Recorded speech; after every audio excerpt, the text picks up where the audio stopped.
Bismillahirrahmanirrahim. Assalamualaikum warahmatullahi taala wabarakatuh. InsyaAllah kita mulakan sesi pertemuan kita pada malam ini dengan Ummul Kitab Al-Fatihah.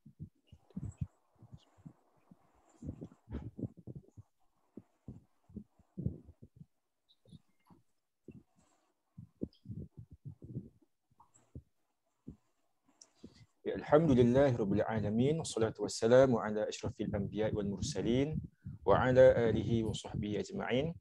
Terima kasih kepada rakan-rakan semua kerana pada malam ini dapat bersama-samalah untuk sesi improve membaca bagi edisi Januari 2022. Untuk makluman tuan-tuan dan puan, kita sebenarnya tertangguh ataupun kita terlepas satu sesi lah, iaitu pada Disember bulan lepas, memandangkan pada tarikh yang telah ditetapkan dan telah dirancang ada beberapa musibah berlaku, dan atas sebab itu kita boleh jadikan sesi pada malam ini sebagai pembuka bagi tahun 2022 lah, meskipun bulan yang pertama ni, bulan Januari ni hampir tamat dan kita akan masuk ke bulan yang seterusnya, tapi anggaplah ini merupakan sesi yang pertama bagi tahun ini dan membuka sebagai satu lembaran mukadimah kepada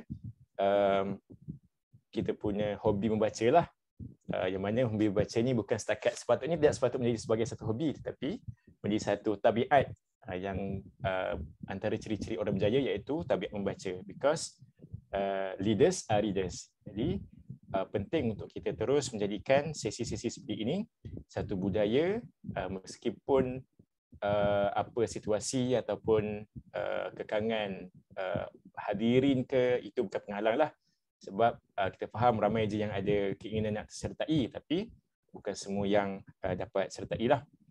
Okey, jadi untuk sesi kali ini, Januari 2022, insya-Allah kita ada tiga slot. Yang pertama, seperti biasa kita akan ada sesi perkongsian bahan bacaan, dan insya-Allah hari ini kita ada dua individu yang akan berkongsikan bahan bacaan mereka. Itu sesi yang pertama. Kemudian sesi yang kedua, kita akan pendengarkan pula beberapa refleksi perkongsian tentang bacaan bagi tahun lepas 2021. Maksudnya mungkin ada beberapa pengajaran, ada beberapa findings ataupun perkara menarik lah, bukannya tentang buku tetapi tentang tabiat membaca ataupun hobi membaca itu sendiri. Kemudian sesi yang ketiga, kita akan ada satu slot yang slot misteri lah, dan kita akan lihatlah di hujung nanti. Okay? Jadi insya-Allah hari ini kita ada dua, untuk sesi yang pertama kita ada dua buah bahan bacaan yang akan dikongsikan. Yang pertama daripada saudari Syafiqah Atira, yang akan mengupas sedikit tentang buku yang beliau ingin kongsikan, iaitu bertajuk Born on a Blue Day. Okey, itu yang pertama. Yang kedua, oleh saudari Ashikin pula akan membincangkan ataupun akan berkongsi dengan kita tentang buku ataupun bahan bacaan yang bertajuk Pendidikan di Malaysia, Sejarah, Sistem dan Falsafah. Baik, tanpa melengahkan masa lagi, insya-Allah selaku host saya ingin persilakan saudari Syafiqah untuk memulakan perkongsian beliau. Dipersilakan. Okey, terima kasih kepada Syauqi kerana mempersilakan rasa macam serius pula kan. Padahal nak share santai je. So maaf sahabat tak ada slide ke apa. Buku ni pun sebenarnya baru habis baca petang tadi sebenarnya. Baru beli 2 minggu lepas. Sebab apa tulis ni? Sebab apa tulis nama dalam slot tu dengan harapan supaya adalah buku yang akan habis dibaca juga. Okay, tapi sebenarnya pernah dengar pasal dia ni. Okey, sebab apa di kisah dia macam ni lah. Sebab 2 3 minggu lepas macam ada jalan-jalan dekat Popular kan. Tiba-tiba rasa macam ada impas buying untuk membeli. So belilah buku ni sebab dia murah je, RM19.9 kan. Satu. Lepas tu teringat yang ada momen-momen yang masa saya umur 13 ke 14, ada tengok satu dokumentari ni dekat National Geographic. So basically dokumentari tu dia describe pasal genius. So dokumentari ni dia ada 3 series lah tentang teori bagaimana orang genius boleh dilahirkan, terbentuk macam mana. So macam orang genius ni basically dalam teori yang National Geographic tu, dia cakap yang ada 3 jenis. Satu born genius. Born genius maknanya dia tu memang lahir-lahir memang umur setahun tu dah boleh main piano dengan sangat prodiginya. Boleh hafal Mozart, Schubert dalam masa umur 3 tahun tu dah boleh hafal semua komposer punya tu. Dia macam memang gifted. Yang second punya teori pasal orang-orang genius ni, prodigy ni, ialah orang-orang yang practice made to be genius. Maknanya macam kan ada setengah-setengah macam setengah-setengah culture macam Chinese ke, macam Japanese ke, dia macam ada culture yang macam yang guna teknik sempowa ke, yang guna kumon tu kan, yang macam dia latih anak-anak dia tu untuk latih hari-hari sampailah anak dia tu boleh master certain skills. So itu born to be made to be genius. Ada juga kat Rusia kalau ada macam tokoh-tokoh catur ke apa kan, so dia akan paksa anak dia berlatih daripada kecil untuk jadi master catur pada satu masa nantilah. So yang ketiga, accidental genius. So accidental genius ni ialah orang-orang yang di mana dia tak masa kecil ataupun dia mengalami kecacatan otak yang menyebabkan dia tiba-tiba discover yang dia ada ability untuk buat something yang sangat hebat.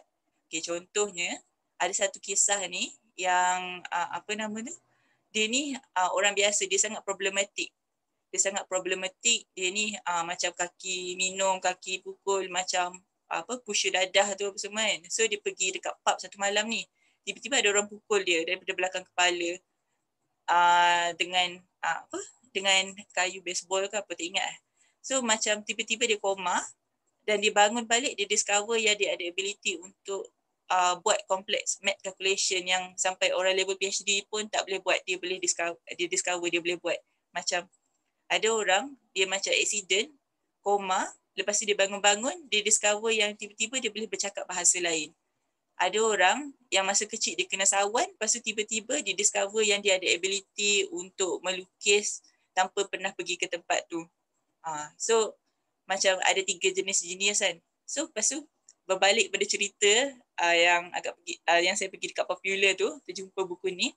So Born a Blue Day ni ialah sebuah biografi pasal seorang lelaki ni, nama dia Daniel Tammet. Ada gambar dia tu. So Daniel Tammet ni masa dia tulis buku ni dia umur 28 tahun. So basically buku ni kan tadi kan ada 3 jenis genius kan.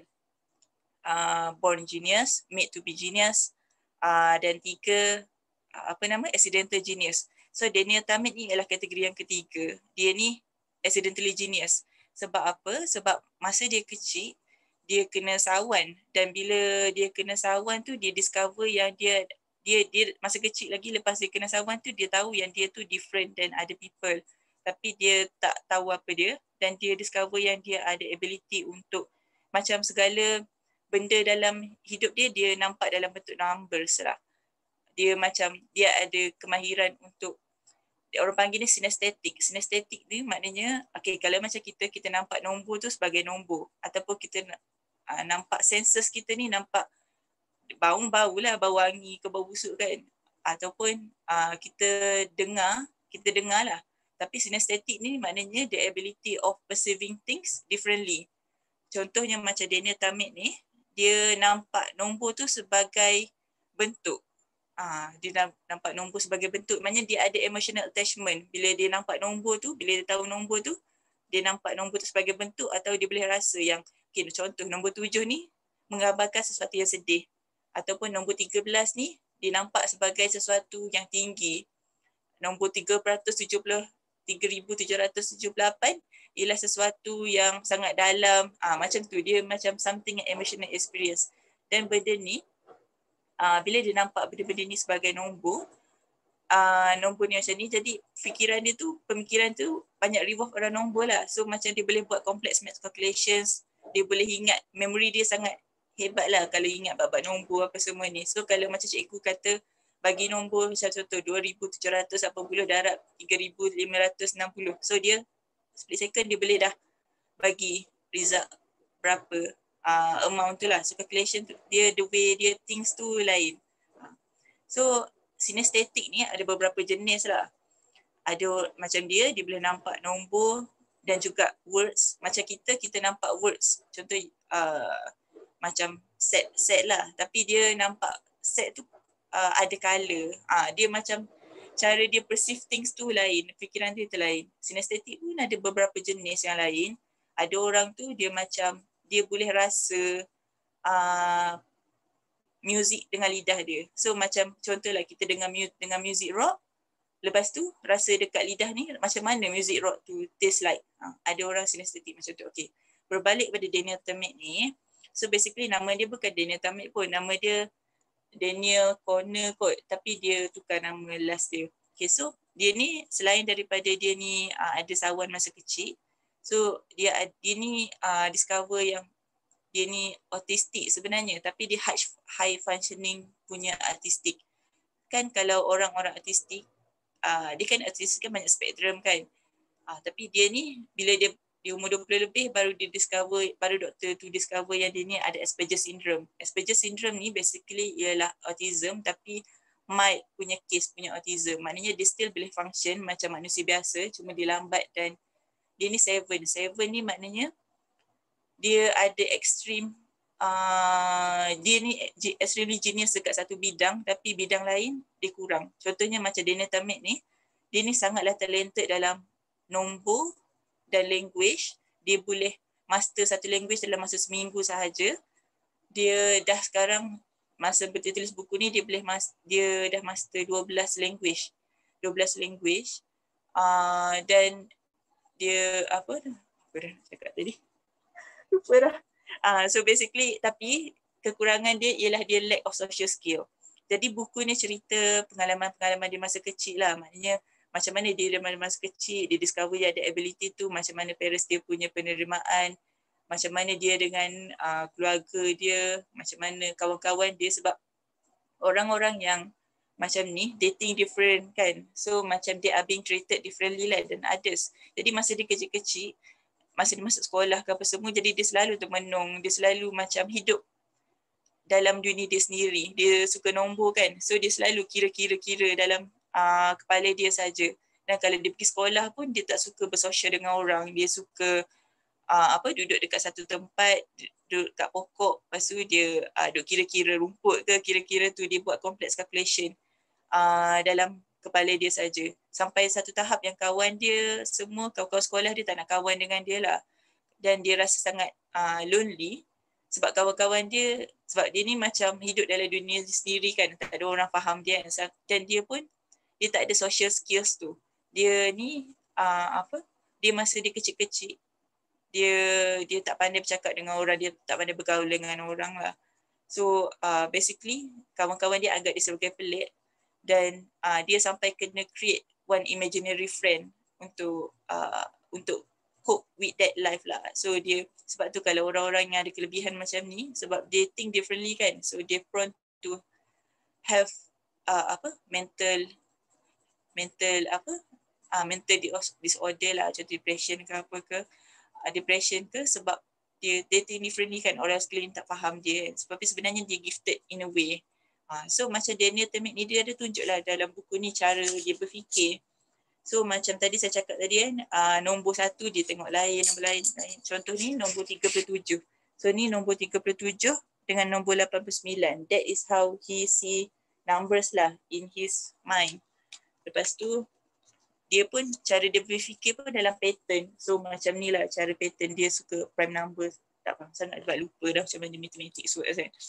Tapi menariklah buku ni, cara penceritaan dia semua, cara dia cerita pasal loneliness yang dia alami masa kecil.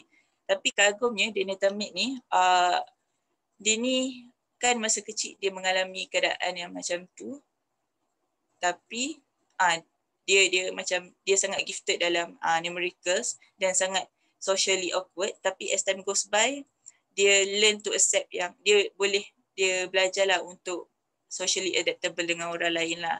Tu bagusnya pasal Daniel Tammet ni, sebab kebanyakan orang yang genius ataupun yang prodigy yang mengalami sindrom 7 ni extremely talented kan. Biasanya kalau dia dah hebat dalam satu benda tu, contoh hebat melukis ke apa semua, dia akan terus shut down daripada benda lain. Tapi Daniel Tammet ni still boleh living a life macam orang biasa. So dia ni one of the rare cases lah yang berjaya. Tapi dia cerita juga yang masa kecil-kecil sebab apa yang walaupun dia ni autistik, tapi boleh cope well sebab mak ayah dia masa kecil-kecil, mak ayah dia ni bawa dia jumpa dengan doktor macam examine dulu dia ni macam mana so doktor tu bagi nasihat. Dan juga mak ayah dia tahu yang dia ni suka buku, suka numbers, so bagi support dari segi tu. So sebab itulah he turns out well sekarang. Macam bagi kebanyakan kes yang macam dia tak ramai dapat support. Macam dengar dia sendiri. Itulah. Dia macam interesting lah cara dia fikir tu, cara dia fikir dan cara dia overcome the obstacles tu macam mana. Sebab dia pun dia tak reti untuk express diri dia masa kecil, tapi as time goes by, macam based on observation, dia belajar lah. Dan macam interesting lagi lah. Apa lagi lah. Oh ya, yeah. Salah satu remarkable things yang dia buat, sebab dia boleh ingat nombor dengan sangat banyak kan. So dia cipta word records dalam, kan kita kan ingat nombor pi tu kan, 2 pi r tu kan, pi tu 3.142 Tapi dia ni boleh ingat sampai 22,000 berapa ratus decimal points lah. Dia boleh hafal. Maknanya memory dia tu begitu banyak, begitu macam kuat sekali lah.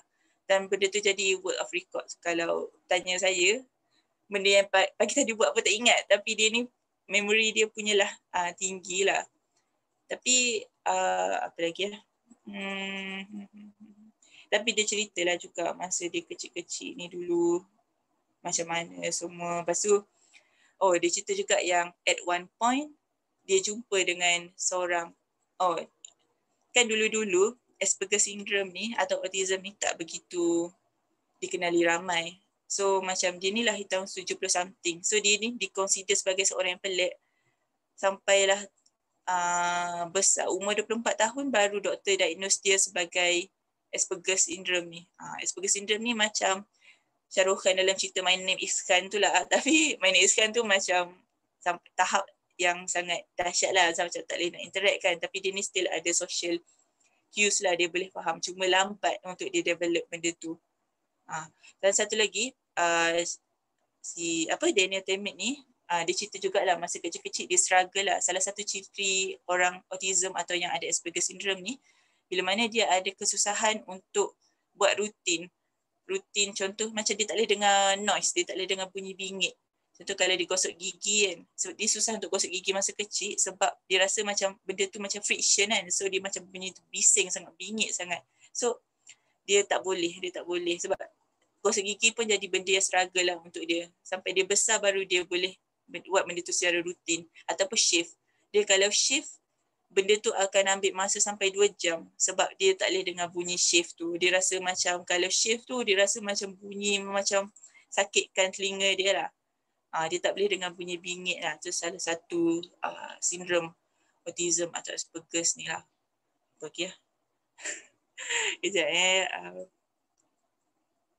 dan dia salah satu dia pun dia kena buat benda tu secara rutin. Maknanya contohlah hari ni pukul 10 pagi dia kena makan cereal tu tepat 245 gram. Kalau lebih atau kurang, benda tu akan kacau hidup dia. Dia akan jadi anxious. Salah satu benda bagi Daniel ni, dia dulu-dulu dia tak boleh pun. Kadang-kadang kalau bercakap dengan orang, dia tak boleh pun tengok mata orang tu. Dia memang agak socially awkward lah. Jadi, dan dia sangat, dia melakukan benda dengan rutin.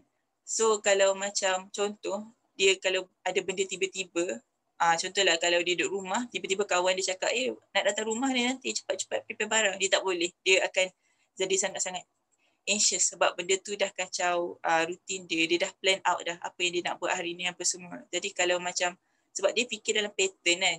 So kalau macam benda tu ada thoughts lain, dia terus jadi distracted, dia terus jadi anxious lah. Dia tak boleh fokus. Tapi as time goes by, sama juga yang dia belajar, dia belajar untuk adapt lah dengan benda tu. Dia belajar untuk socialize dengan orang semua. So dia boleh overcome benda tu. Benda tu maknanya boleh overcome tapi dengan praktis. Macam untuk socialize, untuk kita bercakap depan orang ni, dia boleh buat tapi sekarang hanya selepas dia praktis lama-lama lah. Kalau dulu dia memang tak boleh, dia memang anxious, dia memang tak boleh. Dia memang hidup dalam dunia sendiri je lah. So macam menarik lah, macam dia ada kelebihan dari segi tu, tapi kekurangan dia dari segi lain, tapi dia overcome. Macam dia struggle untuk hidup macam orang biasa. Macam menarik. Apa lagi lah. Lepas tu. Yes. Dan dia pun pernah jadi, ada dokumentari pasal dia, macam mana orang macam mana, sebab dia macam offer diri dia lah untuk, sebab kes ini macam one of a kind lah. Memang jarang sangat orang jumpa kes yang macam dia ni yang yang boleh function macam manusia biasa. Dia boleh belajar sampai high school, dia masuk universiti, dia ambil arts, tapi dia tak ambil matematik sebab dia boleh ingat numbers, dia boleh ingat numbers dalam pattern apa semua. Tapi bila comes to algebra atau arithmetic, macam yang kan kita kan belajar macam ODE ke vektor ke semua sampai ada nombor yang simbol-simbol lah semua kan. So dia tak boleh. Dia ingat nombor je, memang nombor je. Kalau dalam bentuk arithmetic ke sequence dia tak boleh. So dia ambil, instead of dia ambil mathematics, dia ambil degree in geography kot ke arts history. Tapi dia ni good in words and numbers lah. Ada satu dokumentari tu buat beberapa tahun lepas lah. Bila untuk uji kemampuan dia, bukan untuk uji lah, macam untuk test dia punya ability untuk saintis buat research kan. So dia ni diletakkan dekat Scotland selama seminggu. Dan amazingly, lepas minggu tu, dia boleh pick up Scottish words dan dia boleh converse dengan native macam biasa. So, dia ni sangatlah talented dalam pick up words. Macam menarik lah cara minda dia fikir tak sama dengan orang. Macam dia tak perlu struggle untuk pergi kelas hari-hari ataupun pergi tuition atau buat latihan banyak-banyak semua. Dia macam dia boleh pick up words sebab bagi dia macam setiap language tu ialah connected dengan other language. Macam dia ada ability untuk connect words tu dengan words sebab dia boleh nampak words tu dalam bentuk yang kita tidak faham, tapi basically sangat cepatlah dia boleh pick up words. So, jadi sekarang si Daniel Tammet ni dia jadi tutor rasanya. Dia buat website dia sendiri apa semualah. So macam menariklah cara pemikiran dia tu lain daripada kita. Dia pun sebabkan dia kan masa kecil dia macam loner sikit kan. So dia masa kecil dia macam loner. So dia ada buat bahasa dia sendiri jugalah. Bahasa dia sendiri nama Manti. So bahasa tu dia gunakan untuk bercakap dengan diri dia sendiri. Bila dia pun pernah ada TED Talk. Dia buat TED Talk beberapa kali lah, nanti saya share. Dan dokumentari Rain Man. Dia buat TED Talk tu macam untuk bagi exposure dekat orang lain. Sebab kita ni, masyarakat kita ni kan ada, kita ingat semua orang macam kita. Sedangkan ada orang thinks differently lah macam this case. So macam, tapi sayanglah bila orang yang gifted macam ni, dia thinks differently tapi sebenarnya dia gifted in that area yang orang lain tak faham. So dia bagi TED Talk untuk bagi exposure yang sebenarnya there are too many different ways of learning. Dan walaupun orang tu learn differently than us, macam janganlah terus hukum dia ataupun buat dia estrange, sebab benda-benda macam tu yang menyebabkan kadang-kadang ada prodigy ke yang talent. Macam apa yang pepatah tu kata, do not judge a fish by climbing the trees. Macam tu lah, dan benda-benda macam tu lah yang membuatkan prodigy macam ni macam lose hope dengan life lah. Macam tu yang menyebabkan macam mental health dia orang macam deteriorating. So macam bila baca buku ni macam baguslah, dia macam dia bagi exposure dekat orang. Lepas tu dia macam bagi kita lessons lah. Macam dia untung sebab dia dapat parents ataupun, dan dia pun masa besar-besar dia discover yang dia ni minat lelaki. So dia cerita jugalah yang partner dia supportive apa semua.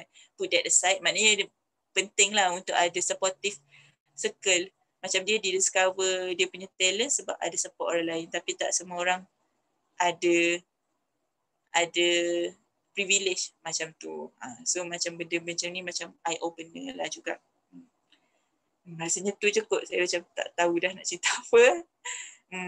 Rasanya tu je kot. Ada apa-apa soalan ke apa ke kembali kepada MC ke? Okay, terima kasih kepada Kak Syafiqah di atas post yang tadi. Bila cerita tentang buku ni, saya teringat satu sitcom. Sebab saya peminat sitcom The Big Bang Theory. Mungkin ada yang pernah tengok The Big Bang Theory ataupun siri Young Sheldon, di mana samalah karakter dia. Dia ni sangat genius, born to be genius, bukan accident, dia born to be genius. Dan dia socially awkward. So growing up, kita boleh tengoklah watak utama yang saya nak kongsikan ni. Dia samalah, dia very talented, very highly high achiever dalam akademik. Tapi dia tak boleh nak bergaul dengan orang ramai. Cuma beza dia dengan apa yang Kak Syafiqah mention tadi, dari segi watak ni, dia tak cuba pun untuk improve diri dia lah. Cuma orang sekeliling yang perlahan untuk menerima dia. So itu antara angle yang saya cuba nak bawakan lah. Dia boleh jadi sama ada individu itu sendiri yang ada sindrom tadi itu, dia cuba untuk keluar daripada zon, dia cuba untuk masuk ke zon yang dia tak selesa, ataupun orang sekeliling dia yang kena adapt dengan cara dia. So menariklah bila ada satu real life example macam tadi itu kan, sangat menarik. So kita buka kepada yang lain-lain sekiranya ada soalan yang ditanyakan.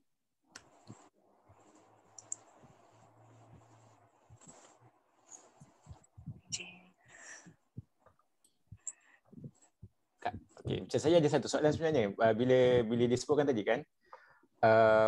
Okay, first buku ni ditulis dari first point of view ke macam mana? Yes, first point of view. Maknanya dia cakap I. Betul.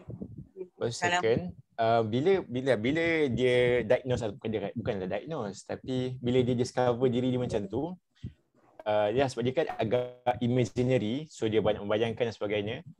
Macam mana pakar ataupun ada dia ceritakan tak pakar ataupun sesiapalah yang mengesahkan beliau ni memang ada kebolehan tersebut, contohnya macam membayangkan numbers in shapes and in numbers in language or what not. So macam mana benda tu disahkan oleh orang bukan seperti dia lah? Yang tu sebenarnya tak silap lah dalam buku ni, cuma disahkan bila dia umur 24 tahun je yang properly diagnosed. Sebab masa kecil-kecil doktor tu cuma cakap yang sebab dulu tak ada research pasal ni apa semua, yang memang tak tahu apa-apa lah. So doktor cuma cakap dia autistic je. Macam dia ada speech delay, dia ni gifted in that things, tapi tak tahu specifically benda tu apa. Tapi dia boleh discover yang dia suka nombor apa semua ni sebab dia ada adik-beradik. So adik lelaki dia ni suka macam buat dia macam bila macam dia suka main readers lah dengan adik-beradik dia ni. So adik dia ni macam sukalah tiba-tiba jump out, macam suka bagi 780 berapa. Dia macam main readers macam tu. So itu yang dia discover, dia boleh buat nombor apa semua. Tapi macam jenis-jenis yang lain, macam Seven yang lain, dia ni memang jenis dari segi tu, dari segi language dengan dari segi matematik. Tapi dari segi benda-benda lain tu sangat average je lah. Tu yang dia kat sekolah apa semua macam biasa je lah. Dan sekolah pun dia tak boleh nak pergi, macam dia tak boleh nak pursue. Kalau ada setengah orang kan, macam dulu-dulu kes yang Sufiah Yusof ataupun tu, macam dia boleh terus umur 14 terus boleh ambil PhD dekat matematik apa semua kan. PhD matematik dekat universiti mana-mana. Tapi dia tak, dia benda lain tu dia average je. Cuma dua field ni je yang extremely talented, tapi masa tu tak ada benda yang support dia. So benda tu hanya discover betul-betul, research betul-betul yang tahu yang ada this, apa orang panggil tadi, synesthesia ni, yang ability untuk tu masa dia umur 24 tahun je. Masa dia dah besar dah, dia dah boleh ada social skills lah. So dia macam adapt lah dengan benda tu. Okay, menarik sebenarnya bila individu-individu macam ni diarus perdanakan lah, bukan setakat dari sudut penulisan, tapi juga macam tadi kan sebut ada TED Talk, ada dokumentari. So individu ini seperti ini pentinglah untuk diarus perdanakan, sebab kalau kita tengok balik masa during the previous centuries, orang-orang yang ada seni macam ni dianggap macam dirasuk oleh syaitan. Biasa lagi kat bahagian-bahagian barat lah, mereka ni sering dianggap bila anak-anak ni ada sindrom, tak boleh membaca ke, ataupun ada speech delay ke, ataupun jelah dia lain daripada orang lain. So okay, ni dirasuk dia syaitan. So since we are progressing with the development of the knowledge, so kita tahu dan kita pun culturally menerima orang macam ni sebab mudah je kita nak cari individu-individu istimewa macam ni kan dekat sekeliling kita. Kadang-kadang orang yang harapan kita pun ada anak macam ni. So it's a good thing that bila individu seperti ini macam disebutkan tadi, istimewa, dia sangat hebat dalam satu sudut, jadi kita boleh perkembangkan di sudut macam itulah. Ada lagi apa-apa nak tambah ke daripada penonton atau nak tanya? Tapi Kak, Daniel ni sekarang dah umur berapa? Dia lahir tahun 79. So sekarang 43. 40. Dia 43. Dia dah lagi. 43 40 lah 40. Yes. 43 betul. He's 40. So kira macam dia lagi dah sebenarnya dia. Macam ni macam banyak lagi dia. Kalau orang macam ni potential dia macam banyak lagi boleh discover. Kita baru jumpa dia punya ability masa dia umur 20. Jadi 20 tahun yang lepas kan. So, probably banyak lagi yang study of the mind kan sekarang macam even though macam banyak lagi yang belum discover tapi it's progressing. There's a lot of things yang macam kita belum tahu lagi. The capacity of the mind. Apa lagi yang dia ni boleh buat? Especially orang-orang special macam ni.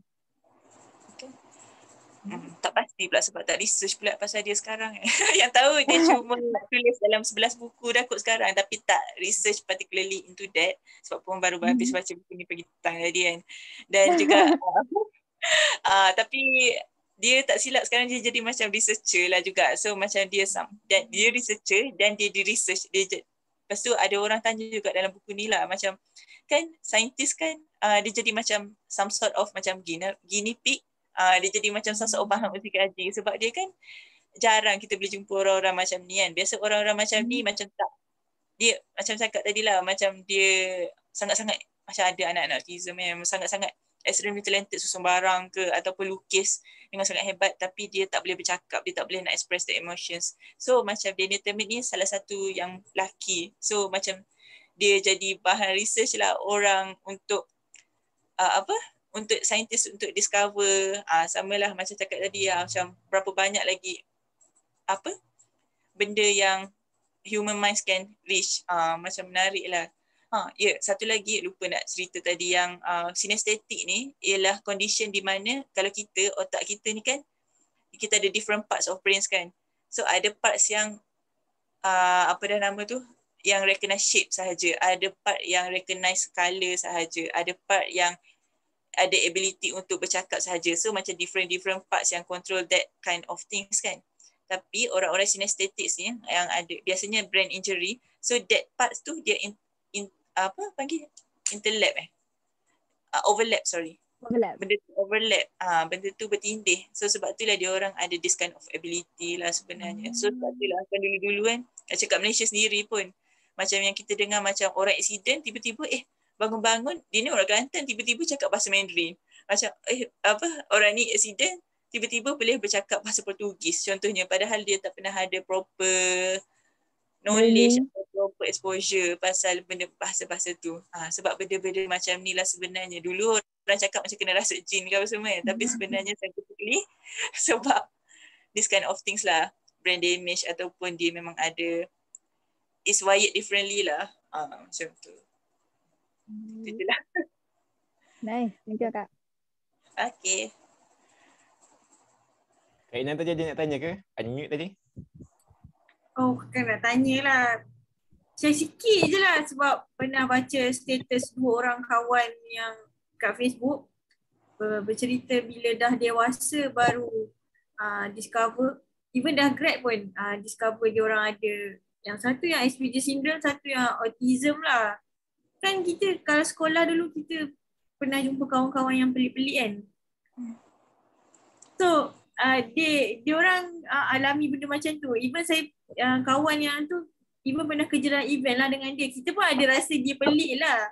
Tapi rupa-rupanya dia struggle to fit in lah dalam our world yang kita tak faham dia punya world ni. Jadi saya rasa buku yang Syafiqah bawa ni macam sangat bagus lah sebab pada keadaan kita kecil pun kita tak terdedah pada sindrom ni ke apa kan. Dan highly functional ni bukan semua kan. Ada yang autism yang ada masalah nak macam-macam lagi lah. Memang perlukan panduan sepenuhnya kan. Ada yang memang macam tak boleh nak fokus langsung apa semua kan. So I think this book macam sangat bagus lah. Dan bagus lah penulis ni sebenarnya boleh berdamai lah dengan situasi dia yang masa kecil dia tak boleh fit in. Some people dia trauma kan. Sebab saya tengok kemungkinannya tak pasti sama ada penulis boleh survive kalau dia masuk sekolah di Malaysia. Depend on sekolah mana dia masuk lah kan. So itu je lah nak share sikit lah. Terima kasih Tika sebab share buku ni. Nanti saya share TikTok dia. Okay, drop the link. Okay, rasanya tu sahaja daripada Kak Syafiqah. Terima kasih sangat-sangat. Kongsian yang sangat menarik. Bukan sekadar kongsikan buku tetapi satu topik yang menarik lah, dan saban masa isu-isu seperti ini memang semakin mendapat tempat dalam kalangan masyarakat dan menarik untuk kita kongsikan. Baik, terima kasih. Seterusnya, kita akan pergi kepada perkongsian yang kedua daripada saudari Ashikin yang bertajuk Pendidikan di Malaysia, Sejarah, Sistem dan Falsafah. Bunyi macam berat. Dan mungkin berat lah ke? Harap dapat diringankan lah untuk kita punya tatapan pada malam ni. Persilakan Ashikin. Okey, bismillah. Tajuk dia macam berat kan? Pendidikan di Malaysia, ada sejarah, sistem, falsafah. Padahal macam Ana baru baca je buku ni. Dan Ana baca ni, Ana tak ada fizikal buku tau. Buku ni Ana dapat PDF daripada lecturer Ana. Lecturer dia mengajar tajuk Educational Philosophy. So dia sarankan lah baca buku ni untuk those in the education field, untuk walaupun dia buku lama, buku ni ditulis 1992, 1993, but it's good untuk kita tahu juga apa yang jadi dalam timeline pendidikan ni. Kita kena tahu juga yang before, and then dekat dari situ kita boleh progress lah, forward. So Ana baru baca bab 1 sebenarnya, and sharing untuk bab 1 ni, it's basically sejarah lah, under tajuk sejarah actually.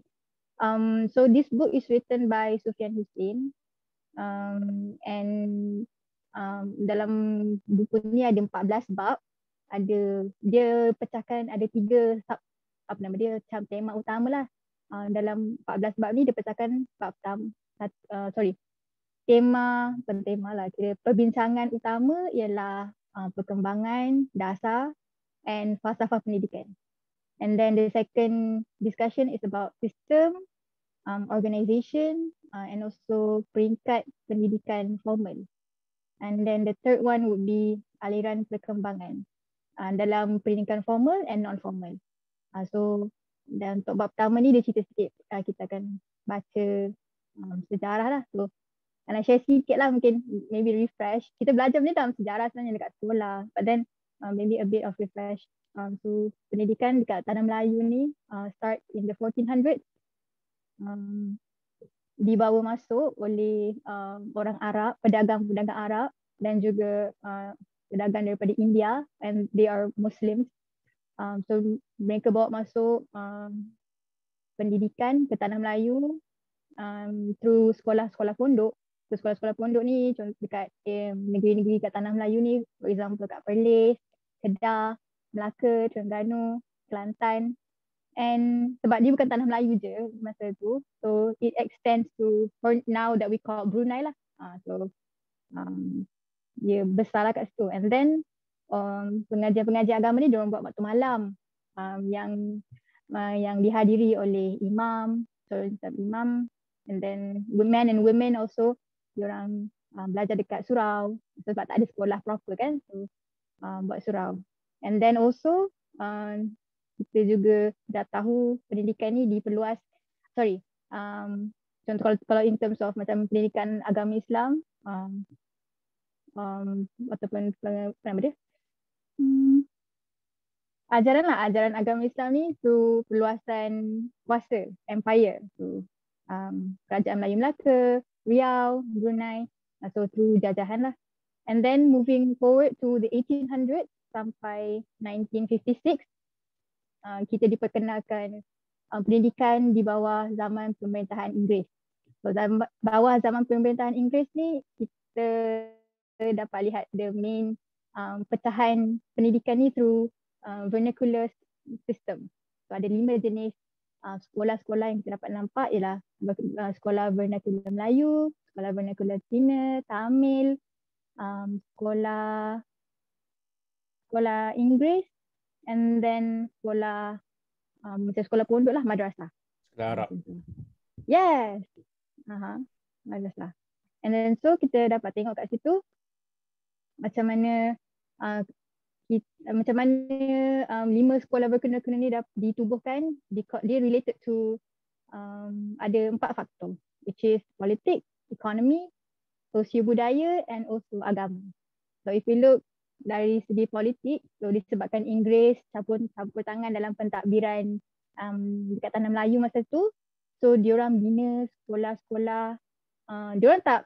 Inggeris kira diorang tak peduli pun nak sebenarnya nak bangunkan pendidikan kat tanah Melayu because tak ada benefit pun untuk diorang. But then they built juga schools untuk anak-anak bangsawan Melayu.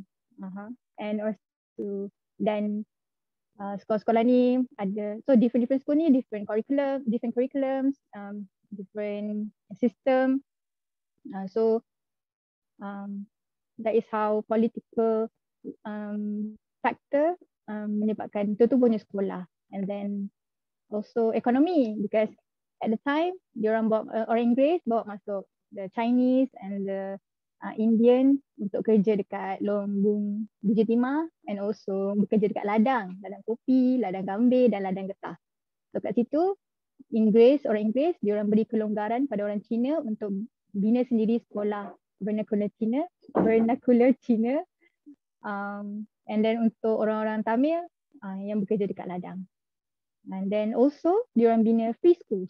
So what are the free schools yang kita ada kat Malaysia ni? Contoh Penang Free School, Victoria Institution kat KL, King Edward VII, and Melaka Free School. So these are the free schools yang diorang bina. Cuma sekolah-sekolah ni diorang bina untuk semua bangsa. So everyone can enter, tapi ada yuran. Beza lah dengan sekolah lain. And then also disebabkan capitalism, orang Inggeris ni nak kita ni workers bekerja untuk dapatkan profit untuk diorang, diorang bina sekolah teknik. And then bahasa pengantar diorang guna English kat sekolah tu. Sekolah teknik, sekolah pertanian. Nampak tak? Very specific kepada field yang diorang fokus on, yang boleh dapatkan untung lah kat situ, diorang punya keuntungan mereka.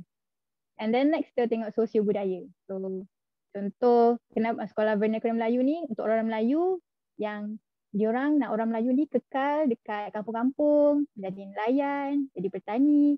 So diorang macam okey lah bina sekolah Melayu dekat area kawasan kat mana orang Melayu stay. So diorang nak orang Melayu stay there and tak pergi hijrah. So macam orang Cina, so diorang kan banyak dekat area bandar, and so bina sekolah kat situ, so they stay there. And as well as for Indian people at the time. Kalau kita tengok dari segi faktor yang keempat, faktor budaya, is sebab masa tu disebabkan orang-orang Inggeris ni masuk, of course dia orang akan bawa masuk sekali diorang punya agama sekali, budaya agama, so Kristian daripada orang Inggeris ni. So diorang nak cegah ajaran daripada pendakwah Kristian, so diorang bina sekolah agama, madrasah untuk sekat lah. So these are conservative yang cuba untuk make sure that ajaran-ajaran Kristian ni tak tersebar dekat dalam masyarakat. Okay. So that is the 4 factor kenapa sekolah-sekolah vernacular ni boleh wujud dekat tanah Melayu at the time.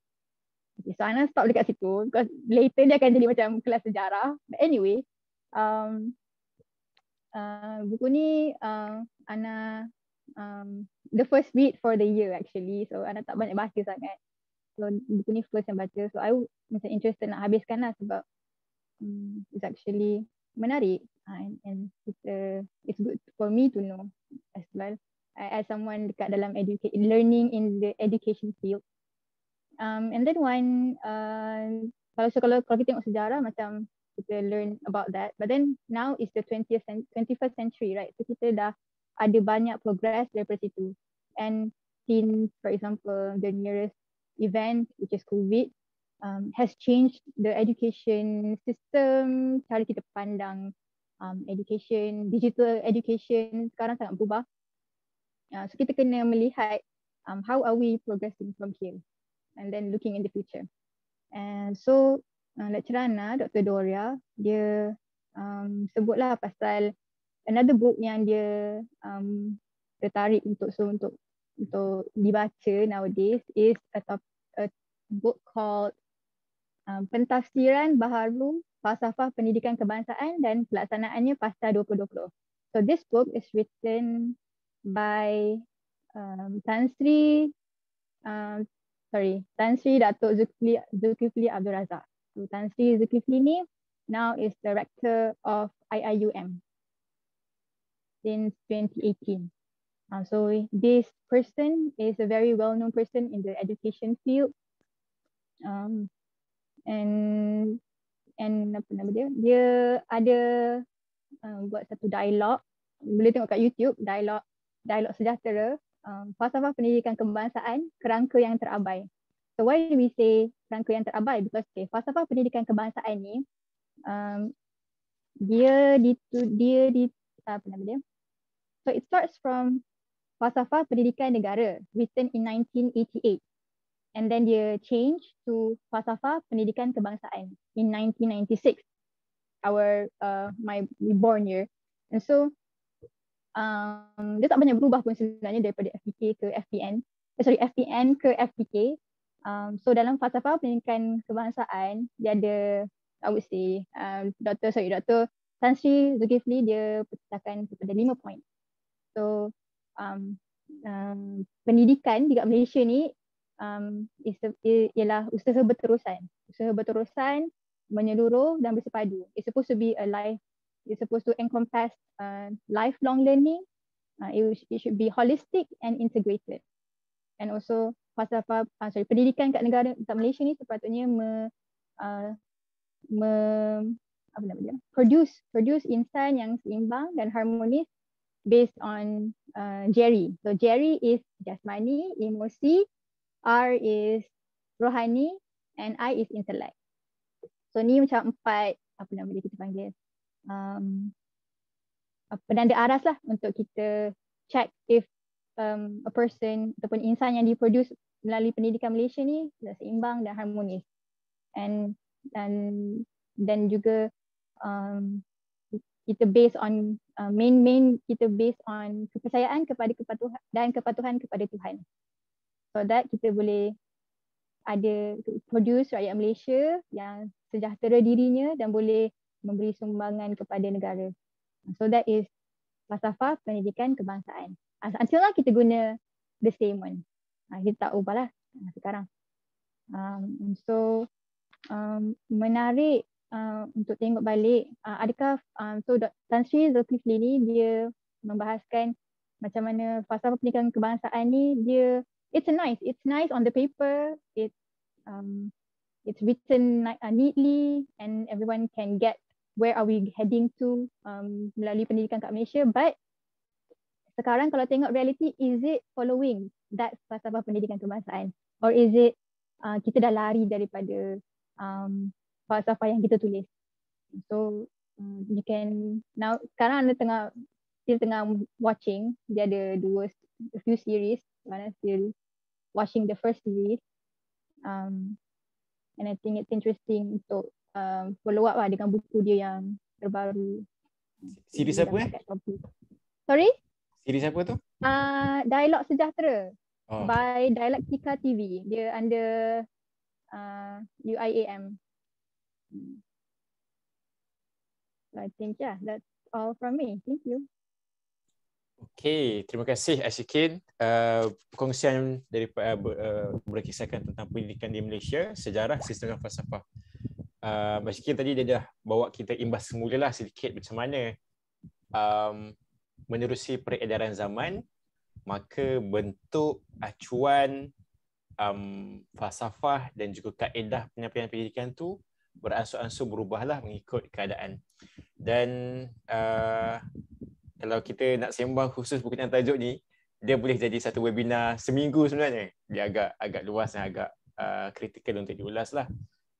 Cumanya kalau saya boleh buka dulu kepada rakan-rakan, kalau sekiranya ada soalan ataupun ada pendapat yang ingin diberikan, dipersila.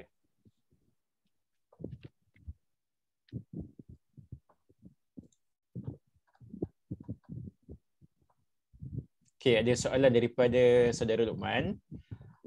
Buku pendidikan di Malaysia cover tak pasal pendidikan zaman kegemilangan Melaka, Raja Melayu ataupun masa kita dijajah dululah? Kalau ada, zaman tu ada ke higher learning institution dekat Tanah Melayu? Dapat tak sikit?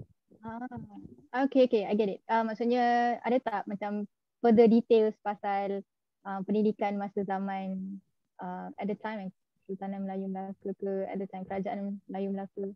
So dalam buku ni dia tak cerita sangat dalam further detail about that. Dia just a brief history je lah.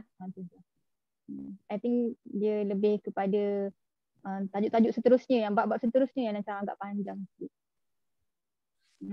About sistem dengan falsafah. Sejarah tu dia just mention sikit je dalam buku ni lah. But I believe mungkin dalam buku-buku lain ada. And it's a very interesting topic juga.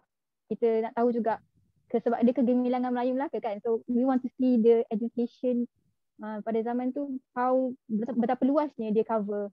And then macam mana orang-orang kat sana pada zaman tu acquire knowledge. Probably knowledge yang kita sekarang tak tahulah apa yang diorang dapat kecapi pada zaman tu. Betul. So soalan saudara Luqman ni sebenarnya menarik sebenarnya kalau dapat satu sandaran yang kita boleh rujuk, sebab bila kita fikir balik, kita sering, saya nak cakap, kita sering didoktrin, oh dulu kita masa zaman Melayu Melaka ni agak hebat, dan antara penanda aras terpenting nak menunjukkan betapa hebatnya tamadun dahulu ialah bahasa Melayu ni jadikan lingua franca. Tapi dia terhenti sekat tu. Sekiranya ada pun penjelasan berkenaan tentang tu, dia tak begitu diketahui oleh orang awam lah. Jadi makna di sebalik bahasa Melayu ialah lingua franca, kita menjadi pusat perdagangan antarabangsa, itu kurang difahami oleh orang ramai lah. Jadi dan paling utamanya, semestinya tamadun yang sebegitu hebat mesti ada sistem pendidikan yang begitu hebat. Tapi kita tak tahu. Yang kita tahu, paling yang kita tahu paling terperinci pun masa zaman penjajahan British lah. Bila sudah kita dah, selain daripada British menjajah, kita pun sebelum dari itu kita dah menerima kemasukan pendakwah daripada India, pendakwah daripada tanah Arab, mula masuk dan juga membina sekolah-sekolah juga madrasah di Tanah Melayu.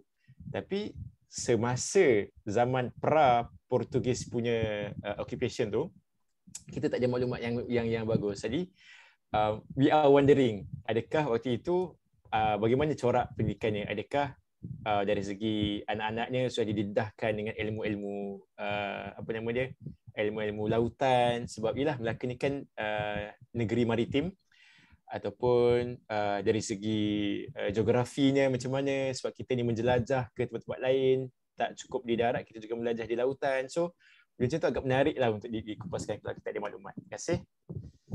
Soalan Datuk Salatin. Ini satu karya agung lah kalau kita dapat kupas. Memang bahasa pun sangatlah begitu tinggi. Okay, Kak Kukin? Saya nak tambah sikit untuk soalan Abang Luqman tu. Dalam buku Idea-Idea Melayu tentang Pembangunan oleh Prof. Syaharuddin Ma'aruf, dia ada menjawab sebenarnya ada sorotan tentang sistem pendidikan masa zaman pembesar, masa zaman Kesultanan Melayu Melaka. Ada tulisan Abdullah Munshi. Sistem pendidikan zaman tu, kalau orang Melayu yang biasa, maksudnya rakyat biasa, dia akan pergi ke madrasah. Yang tu adalah sistem pendidikan yang nak kata formal, bukan formal lah. Maksudnya semua orang pergi, orang biasa pergi. Tapi dia ada pemisahan dengan antara orang biasa dengan bangsawan. So dia anak raja ke apa tu, sistem pendidikan dia lain. Dan benda tu berterusan sehingga sampai sekarang.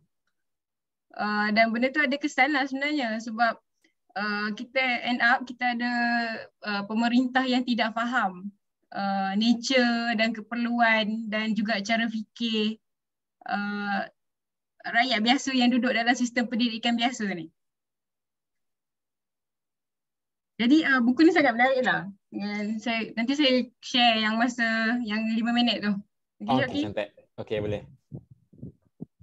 Okay. Maksudnya kita ada rujukan yang kita boleh tahu. Okay, sekejap lagi kita boleh dengarkan dahulu dekat Kokin. Okay, lagi seterusnya. Kalau ada soalan ataupun penambahan. Dan sekiranya tak ada, terima kasih kepada Ashikin di atas perkongsian berkisahkan tentang pendidikan. Okay, jadi selesai. Selesai kita punya slot yang pertama untuk berkaitan tentang perkongsian bahan bacaan. Maka kita beralih pula ke sesi yang kedua lah untuk kita perdengarkan ataupun kita dapatkan perkongsian tentang refleksi bacaan daripada dua orang, iaitu saudari Nur Ashikin dan juga saudari Nur Aina Akmal lah. Siapa yang mula dulu? Kak Kokin ke Kak Ina? Ina nombor 1. Okey, silakan Kak Kokin. Sambung sikit dari tadi. Baik. Sekejap nak share. Okay.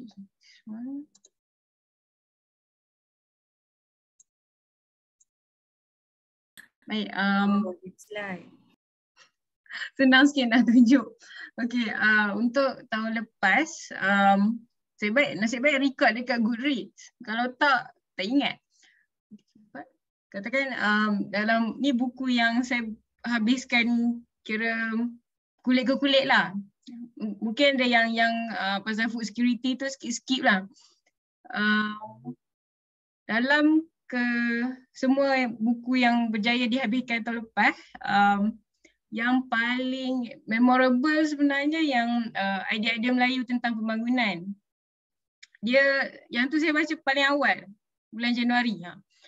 Tapi dia agak berat, tapi cara menulis tu flow dia mudah, boleh ikut lah. Sebenarnya kalau kita nak faham apa vision orang Melayu tentang pembangunan ni, kadang-kadang it's quite confusing. Kita nampak kita macam dah maju dengan KLCC, dengan ada menara yang baru tu, tak ingat nama apa. Tapi orang yang mengkaji tentang pembangunan challenge lah. Maksudnya kalau kita ada bangunan yang tinggi-tinggi ni, tapi kemiskinan masih banyak, orang yang illiterate tak mendapat pendidikan yang sempurna masih ramai, orang yang makan tak cukup masih ramai, apa guna pembangunan yang bersifat material tu. Jadi saya rasa is one of the highlight of untuk tahun lepas lah, untuk bacaan tahun lepas. Selain daripada tu, kalau buku yang fiction, The Mountain Sing. Itu saya belum sempat kongsi dalam sesi yang dengan improve. Yang ni adalah cerita yang ditulis semasa dua zaman. Perang Vietnam dengan Perang Dunia Kedua. Tapi penulisnya sangat artsy lah. Dia cara dia tulis tu kita boleh bayangkan situasi zaman tu macam mana, dia punya sawah padi lah apalah.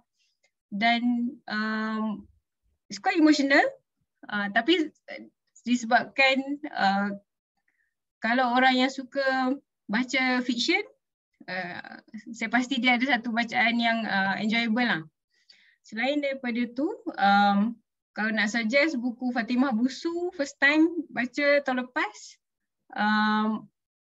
dia cerita juga. Dia adalah antara penulis wanita di Malaysia yang kurang dikenali. Tapi senior, ni batch yang sekarang umur 60-an. Dan yang kembara Darusnawi pun, Ustaz Darusnawi ni orang Perlis, dia travelog pengalaman beliau mengembara lah tahun 1963. Dia ke Mekah ke? Tapi dia travelog yang ringan dan senang kita nak enjoy lah. Jadi daripada yang 10 ni, yang ni berjaya habiskan. Ada banyak lagi bacaan yang tahun lepas sambung tahun ni. Yang tu biasa lah, ataupun 2 tahun lepas sambung tahun ni. Tapi ada juga buku yang macam baca sikit-sikit je. Macam buku How to Read a Book tu, kalau saya nak tahu cara baca book chapter contohnya, ataupun cara baca novel, dia terangkan detail lah. So saya akan baca part yang spesifik macam tu je. So tak adalah nak go through, buku tu tebal juga. Hampir 400 muka surat. Tapi dia berbaloi lah untuk beli. Okey, saya rasa yang tu sahaja. Wallahualam. Oh, ni buku-buku menarik ni. Jangan cerita lagi. Nak tanya. Ataupun orang lain nak tanya pun boleh. Okay, The Mountain Sings tu fiction. Setting dia waktu juga zaman tu lah. Di Vietnam ke? Vietnam, ya. Okay. So sekarang ni penulis tu masih hidup ke macam mana? Yes. Dia agak muda tau. Umur dia macam 40s macam tu. Tapi dah pindah ke US. Sebab ramai juga pelarian Vietnam yang diterima masuk ke US masa perang tu kan. Betul. Cuma dia tulis lah. Tujuan dia tulis buku tu berdasarkan interview dengan survivor perang Vietnam. Sebab ada dia cerita macam mana orang yang kalau masuk ke hutan jadi gerila macam mana, kalau yang injured putus kaki, ada yang kira lepas perang pun orang tu tak balik seperti asal. Maksudnya dia trauma, PTSD, tapi benda tu tak ada nama lah dulu. Dia jumpa family pun dia tak happy sebab dia teringat apa yang jadi masa dalam hutan tu pun ada. Lepas tu dia perang Vietnam ni complicated sebab kan terpisah macam satu side yang sokong US, satu side yang sokong pro-komunis. So mereka berperang sesama mereka lah sebenarnya. So boleh jadi yang dia bunuh tu adalah kita punya saudara, yang somebody yang related. Cuma sebab kita berdiri di stand yang mana. Dan benda tu ada yang balik tu dia tak boleh terima yang dia bunuh somebody yang dia kenal. So yang tu lah, yes. Yang tu very recommended lah. Tapi yang kedua adalah buku idea-idea Melayu tentang pembangunan. Boleh cari dekat Gerak Budaya. Okay, satu soalan. Since dah mention pasal buku idea-idea Melayu tentang pembangunan tu, cuba kongsikan satu poin yang paling spektakular sekali tentang idea Melayu tentang pembangunan ni. Alright. Paling spektakular. Kalau kita baca buku ni, kita akan faham kenapa kita stuck sekarang. Sebab vision pembangunan leaders, maksudnya pemimpin yang kita ada sekarang tidak sama dengan visi pembangunan yang rakyat perlukan. Salah satu sebabnya adalah pendidikan. Sebab yang very concrete, sistem pendidikan. Okey, baik. Terima kasih. Ada ke lontaran untuk Kak Kukin kalau ada? Okey, kalau tak ada kita beralih pula kepada perkongsian daripada Kak Ina pula. Silakan. Ada slide ke? Slide tapi nak share good reads lah macam tu. Tadi fikir pula nak ni kan. Tunjuk.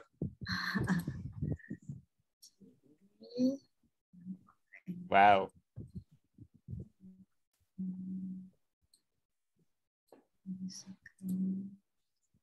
So kalau tengok yang ni sebenarnya you have reached 26 of 35 lah. Sebenarnya tahun 2020 dapat baca 34.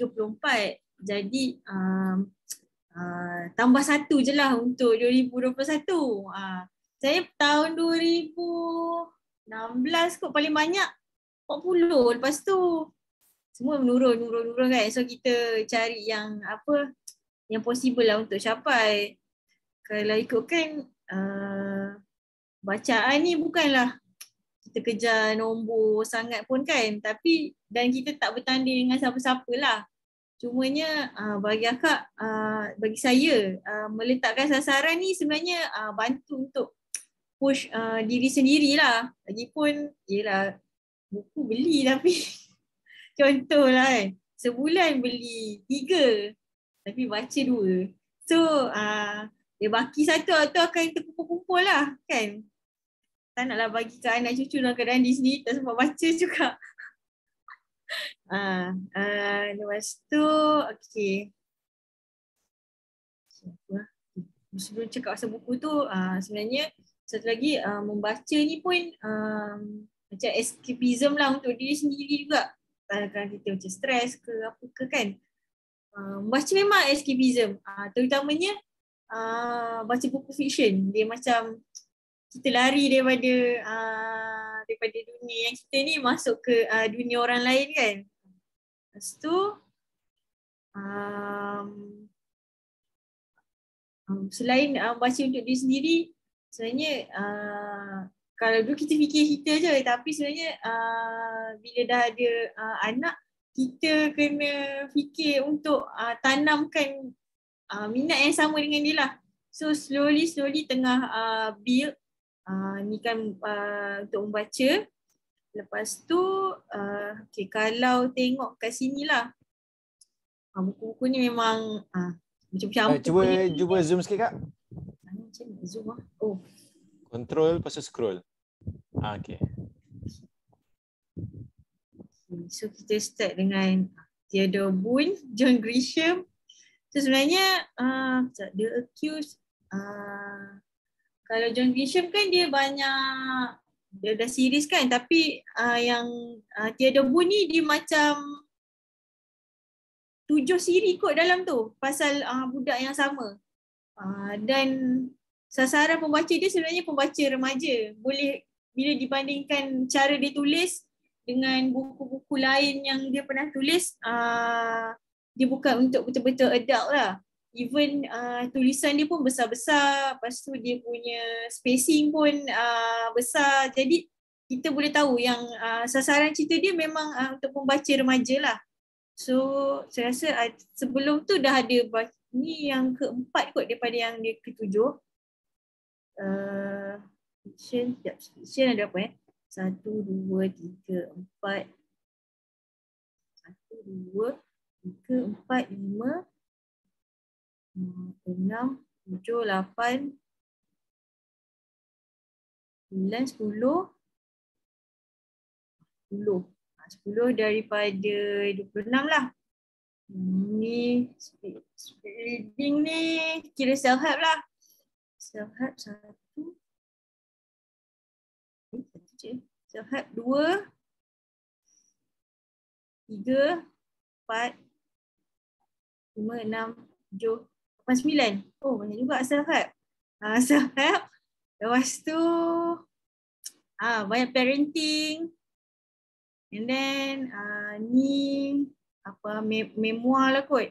Mula sebenarnya pinjam Syafiqah Atirah punya, sebab kita nak beli buku lah kononnya. Ni buku ni The World According to Bob. Tapi buku kedua pula. Terpaksalah beli buku pertama sebelum baca buku kedua. Oh lepas tu yang ni kertas-kertas yang merubah fikir ni. Ini Jejak Tarbiyah. Dia ada tim dia Goodreads Malaysia, dia ada macam persatuan juga. So masa tu join lah. Sebenarnya member of Goodreads Malaysia ni semua dah umur 40, tapi kita just join kan. Lepas tu kita orang muda. Lepas tu dia buat program tolong-tolonglah jadi jaga Zoom dia, technical kan. So dapatlah satu free buku ni baca. Yang speed reading book ni, ini cerita freely boleh kan Syauqi, sebab tak tersusun sangat pun. Boleh je. Okay. Jadi anda datang macam biasa, best lah. John Grisham pun ya. Lepas tu speed reading book ni sebenarnya bila baca, kita try jugalah untuk jadi speed reader. Tapi lalas kalau ikut saya tak apalah, stay to our pace je lah, sebab baca nak enjoy kan. Tapi memang saya ada kawan yang speed reader lah, jadi dalam setahun dia boleh baca 100 buku. Itu ikut masing-masing lah, ada orang macam kritik lah dapat ke apa semua kan, tapi memang ada kajian yang dijalankan sebenarnya memang benda tu masuk ke otak. Even kira macam pembaca terpantas, masa tu dia baca buku Harry Potter yang last tu, yang ketujuh dia baca dalam masa sejam ke tak sampai sejam, tapi dia boleh ceritakan balik. Maksudnya ability tu memang ada dan benda tu boleh dilatih. Cumanya bila try buat kan, bila rushing benda tu put a stress on myself lah. So tak apalah, just enjoy. Lepas tu ni profesor ni, masa bentang profesor ni kita tak ada improve baca lagi tau. Masa tu masih suri membaca. Masa tu ada Faisal Tehrani. Buku ni very controversial lah. Tak silap dia cetak cuma 1,000 ke 1,500 je. Itulah. Nak cerita pasal profesor ni, cerita panjang tak apa. Nanti maybe boleh share dalam group je. Okay, Bumi Manusia. Bumi Manusia ni sebenarnya tetralogi. So ada lagi 3 buku yang menunggu di belakangnya belum dibaca. Okay, 4 bulan di Amerika. Hamka tulislah masa dia pergi Amerika. So time tu 1950 berapa ke. So orang tanyalah macam mana ke Amerika, pergi tak Hollywood apa semua. Jadi Pak Hamka untuk menjawab soalan itu terbitlah 2 buku kan. Cerita pasal perjalanan. Yang pertama ni lebih kepada perjalanan lah. Dan sedikit reflection. Tapi yang kedua ni memang fully on reflection. Lepas tu okay. Contohnya jalanan. Ni Slovit lah. Slovit dah lama. Last dia buat 2013 kot. So kita dulu kan memang panggil lah. Kipas susah mati lah Slovit ni kan. So just ulang lah. Satu lagi Contohnya jalan ni sinonim dengan bulan Ramadan.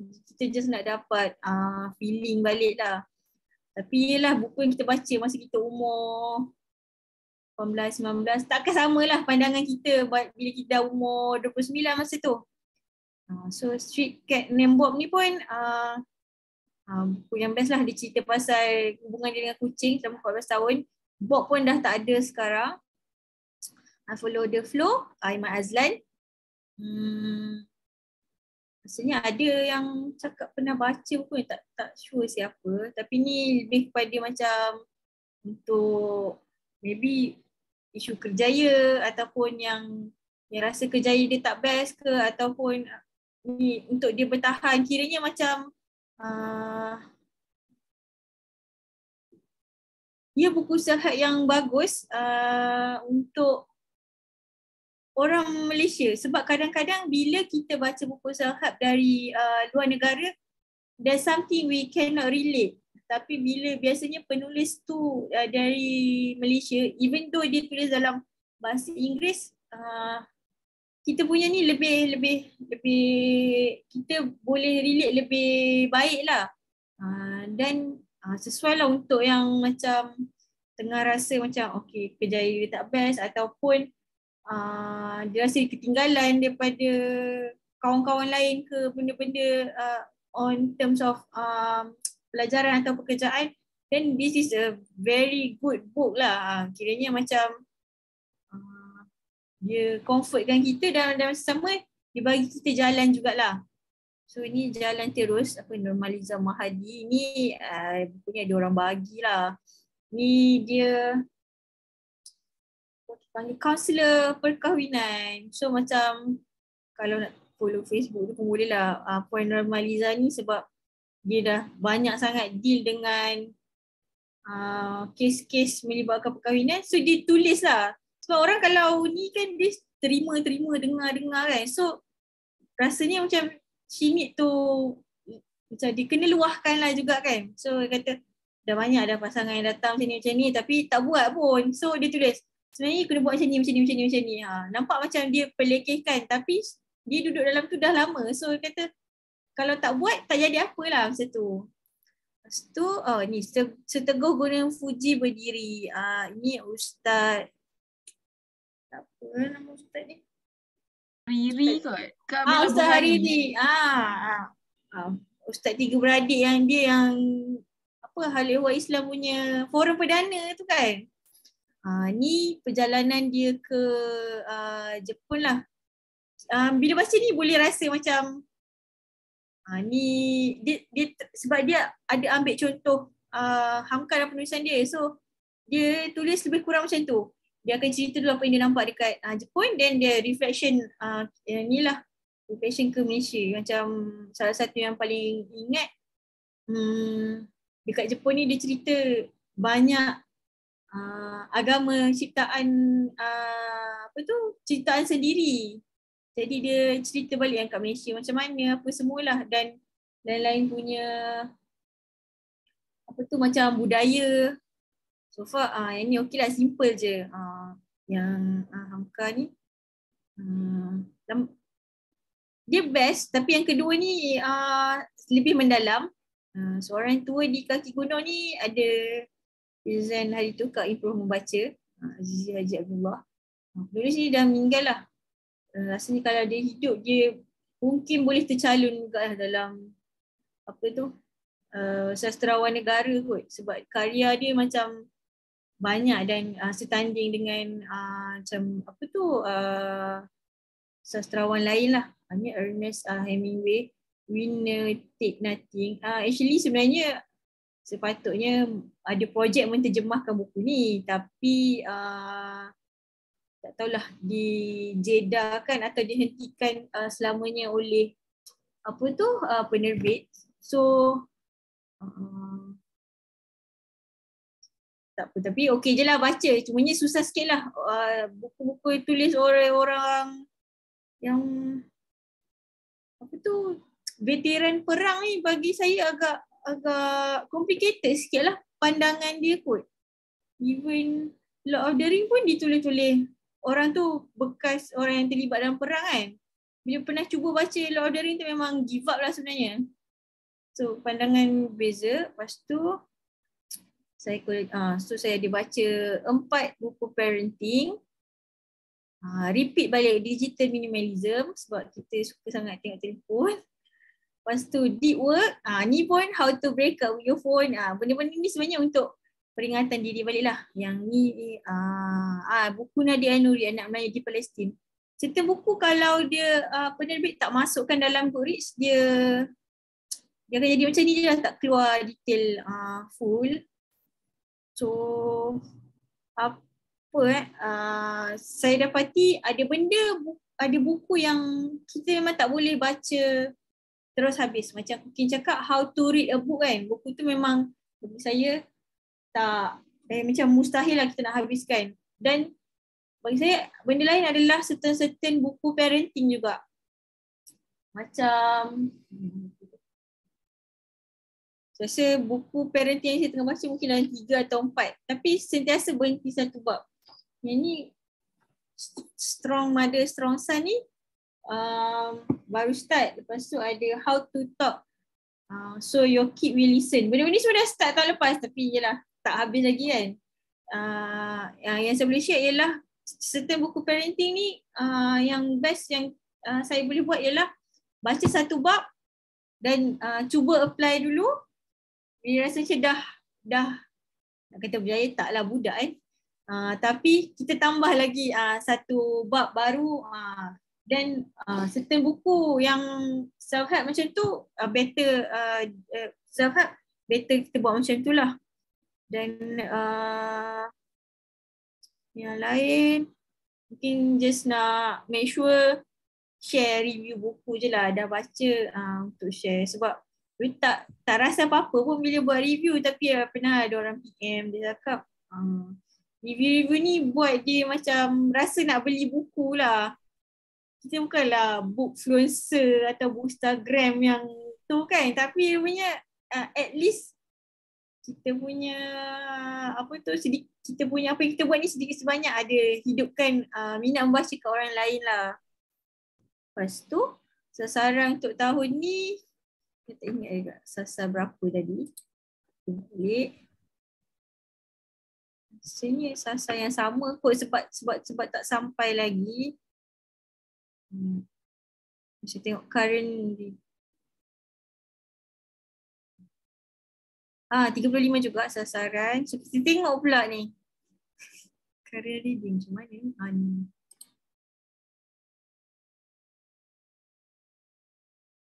Satu, dua, tiga, empat, lima, 6, 7, 9, 10. 10 yang tak baca.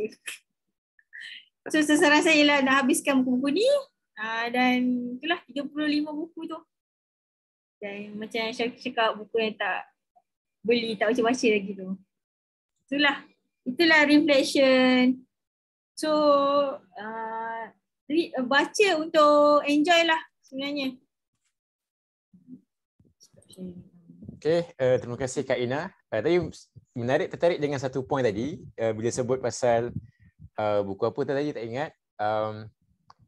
Baca for the first time berbeza dengan bila kita baca for the second time. So mungkin setiap dari kita mungkin ada pengalaman tersebut sebab dia sama ada kita berbeza perspektif disebabkan peningkatan umur ataupun kita punya situasi hidup waktu itu berubah ataupun konten buku tu sendiri sangat kena dengan kita punya situasi. So macam saya sendiri adalah beberapa buku ataupun bila kita baca balik ataupun bila baca bab awal tu berbeza dengan baca bila dekat bab yang betul-betul kena dengan situasi kita. So it hits differently lah.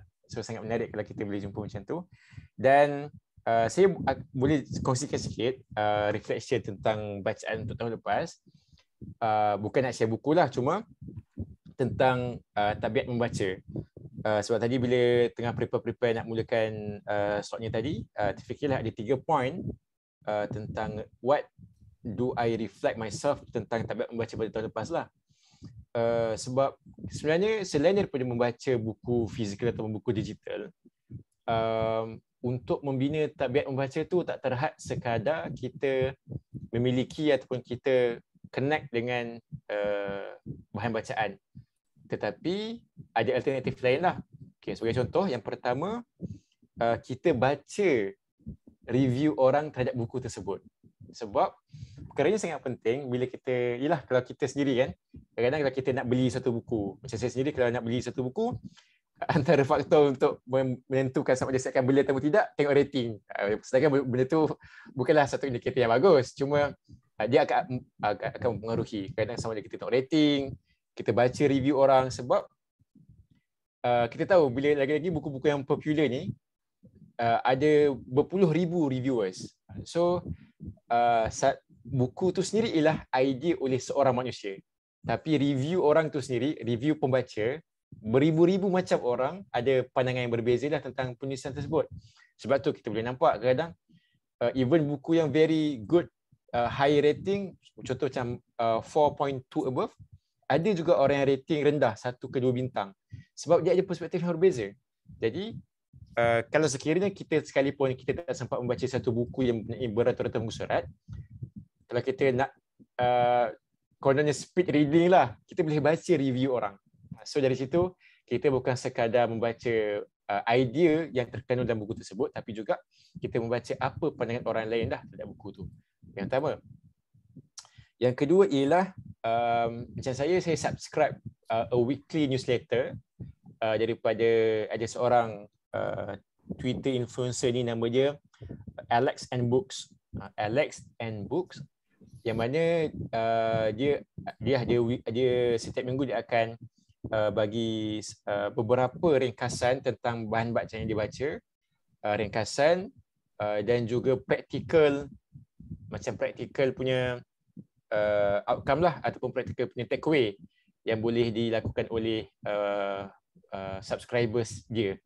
So dari situ dia lebih spesifik lah, sebab kita sebab setiap minggu dia akan ulas satu buku, dia ulas sedikit apa-apa yang menarik yang dia nak highlightkan, apa praktikal yang dia boleh cadangkan kat kita. So dari situ pun antara alternatif untuk kita membaca lah. Itu yang kedua. Dan yang ketiga ialah menulis atau to be specific microblogging. Atau bahasa lain dia kita menulis ringkas ataupun paling mudah sekarang ni kita tulis kat Twitter lah kan. Sebab dulu rasanya tahun 2020 dan sebelum tu saya suka menulis artikel yang panjang. Tak kisahlah sama ada berkaitan hidup ke ataupun my reflection on the society ke apa, kita suka menulis lah dan dia agak panjang. Beratus-ratus perkataan lah. Tapi kesilapan ataupun bukan kesilapan, cuma kekurangannya bila saya menulis panjang macam tu, dia tidak membina tabiat menulis. Sebab sebab kita nak membina tabiat menulis ni, kalau boleh kita nak menulis setiap hari. Tapi kalau kita menulis sesuatu artikel yang panjang, kita akan menulis bila kita ada idea, bila kita nak susun point tu, dan dia akan memakan, mungkin satu artikel tu akan makan lebih kurang 2 ke 3 minggu, tapi dia sangatlah tak berjadual ataupun tak konsisten. Kita akan menulis bila kita ada idea. Berbanding dengan microblogging, kita akan sentiasa menulis. Apa-apa saja idea yang kita terfikir at that particular time, dia cuma mengambil masa 10 ke 15 minit untuk kita tulis ayat-ayat, tulis apa saja yang terlintas tulis. Next, susun elok, lepas tu make sure tak ada kesilapan tata bahasa dan semua dan sebagainya. Make sure dia concise. Lepas tu kita terus post ataupun kita terus tweet. So dari situ dia membantu saya untuk membina tabiat menulis lah. Sebab kita akan sentiasa paling kurang sehari satu tweet ataupun 2 hari satu tweet, at least dia konsisten. Sebab ada satu kata-kata ni, if you are underthinking, you read, and if you are overthinking, you write. So benda tu sangatlah betul. Sebab contohlah kalau kita otak kita kosong, otak kita macam dahagakan sesuatu sebab kita tak tahu nak fikir apa kan. Kita baca kan. Kita baca fiction, tak kisahlah baca fiction ke non fiction ke sebagainya. Ada kita membaca untuk mengisi keperluan minda kita. Tapi bila kita banyak sangat benda yang berlaku dalam otak kita ni, sama ada apa yang kita rasa atau apa yang kita fikir, kena cepat-cepat menulis supaya benda tu sekurang-kurangnya dia akan bantu kita untuk meredakan pemikiran kita lah. Dan yang keduanya, kita juga boleh berkongsi kepada orang ramai apa yang kita rasa dan menerima feedback. So itu kebaikan bila kita bukan sekadar membina tabiat membaca, dan kita juga kena membina tabiat menulis. Sebab bagi saya, if we keep consuming alias keep reading, it's not a truly healthy habit lah. Kita juga kena producing. Kita tak boleh sekadar consuming, kita juga kena producing. So benda tu akan yelah benda yang mengalir kan. So benda yang mengalir ni lebih baik daripada benda yang static. So something yang kita consume and then kita produce kembali, lebih baik daripada kita consume saja tanpa producing. So itu sedikitlah reflection yang saya boleh kongsikan. Ada lagi apa-apa tambahan ke daripada From the Floors ataupun sebelum kita tamatkan sesi ni? Oh, kita lupa. Kita ada slot yang terakhir lah, ataupun slot misteri. Okay. Slot misteri ni kalau sekiranya ada rakan-rakan yang nak join, kita boleh join lah. Kita ada 4 sekurang-kurangnya, ada 4 yang sedang buka kamera sekarang ni. Saya bagi masa dalam lebih kurang 1 minit ataupun 30 saat. Cuba grab 1 ke 2 buku yang kalian dah beli, tapi 1 muka surat pun tak baca lagi. Okay. 30 saat dari sekarang. Okay, boleh grab the book lah.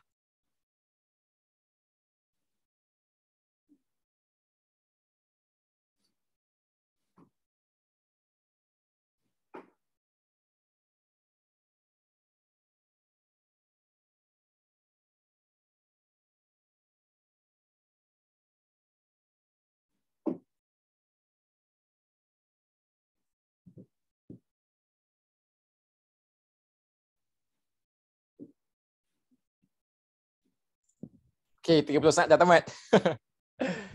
Syikin gini tu Syikin. Jangan lupa jangan tamat. Okay, so siapa nak start dulu? Cerita sikit je. Mungkin cerita sikit kenapa beli buku tu dan kenapa tak boleh baca lagi. Okay. Sila. Anyone nak start dulu? Start dulu lah. Sebenarnya banyak. Tapi tak baik aibkan dia sendiri kan. So The Way of Our Sky, Hana Al-Kaf. Ini kita punya penulis Malaysia lah, tapi dia ada ejen, dia berjaya terbitkan buku overseas.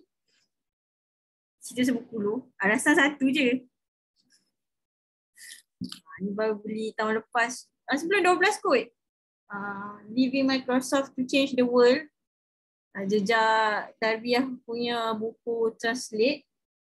Sebenarnya ni dapat pergi pertandingan, bukan pertandingan pun, pergi Jejak Tarbiyah punya pesta buku. Lepas tu saya saja masuk pertandingan baca Jawi ni nama dengan Nawi.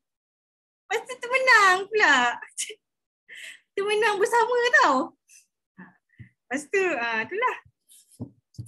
Tak pula share lagi dua biar insaf sikit. Ni Ernest Hemingway sebenarnya sebab masa tu preparation nak translate buku dia.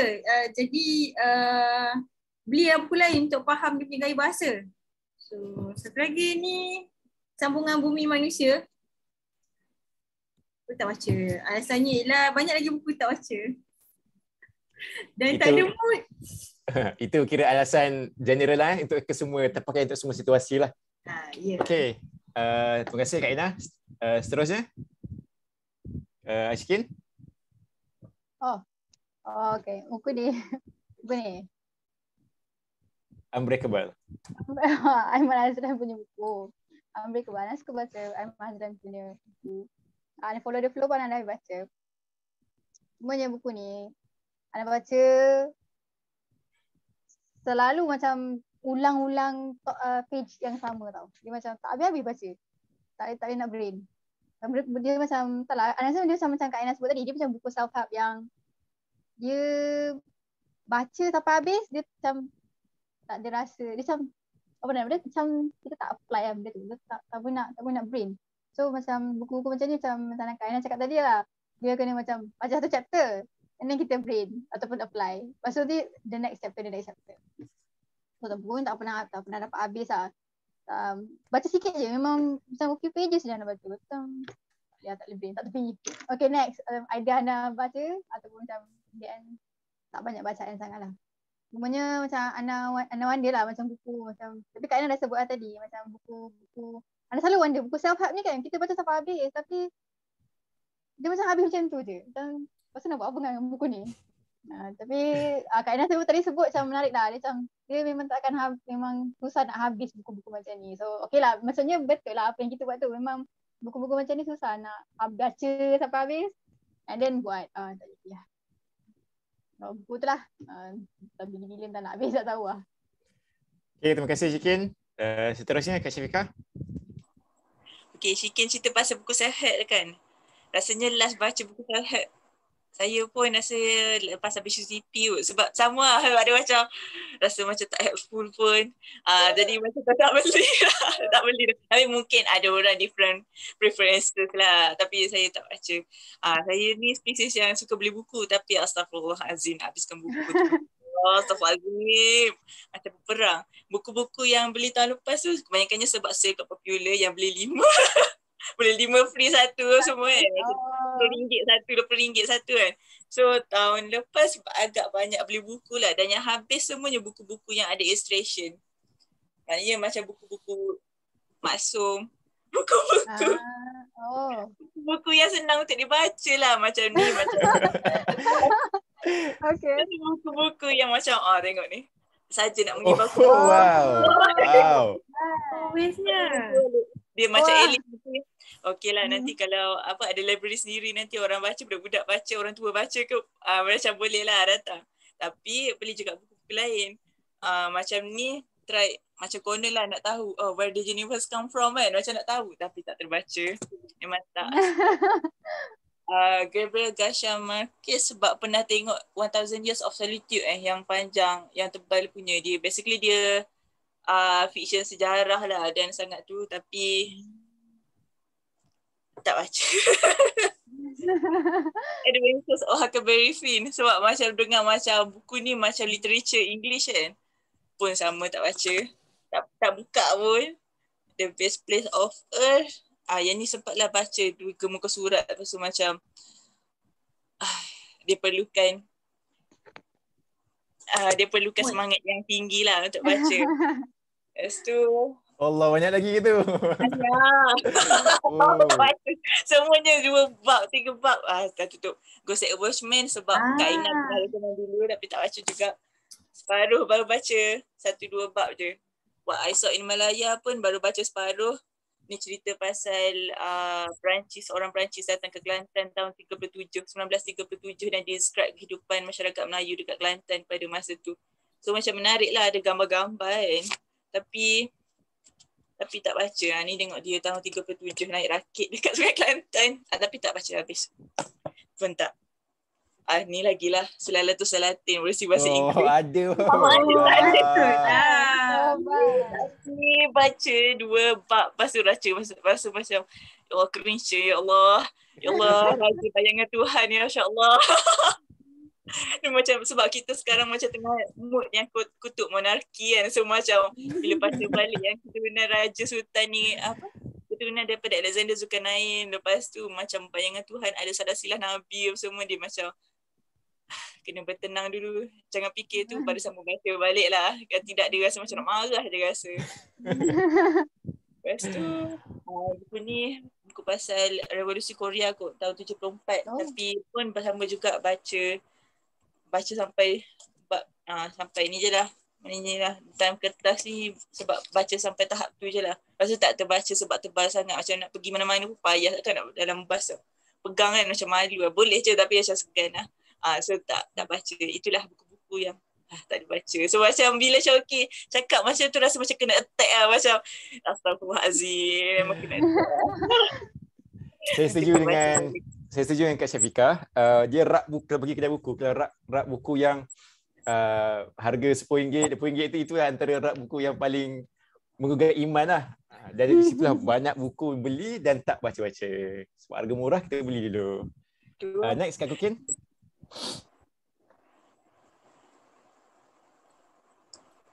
Dia bila buat exercise Syauqi ni dia insaf sikit. Okay, yang ada buku ni yang Menyanggah Belenggu Azhar Ibrahim. Bukan beli tahun lepas, lama lagi sebelum tu. Tapi tak baca lagi.